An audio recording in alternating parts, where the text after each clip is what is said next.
esu gydytoja dermatovenerologė Toma Dimšienė ir specializuojuosi estetinėje medicinoje. Šiuolaikinė estetinė medicina didelį dėmesį skiria senėjimo prevencijai.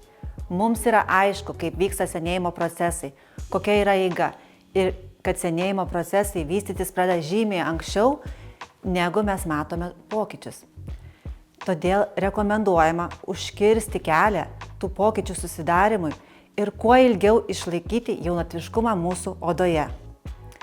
Todėl mes atliekame odos būklę gerinančias injekcijas su peptidais, amino rūgštimis, gintaro rūgštimis, taip pat įvairiomis ir kitomis medžiagomis, kaip kraujo plazma, mineralai, vitaminai. Taip pat susidarius odos kontūro, ovalo, lūpų pokyčiams, mes specialiomis technikomis atliekame injekcijas su hialurono rūgšties ar kalcio užpildais. O mimikos raukšleles naikiname botulino toksino injekcijomis.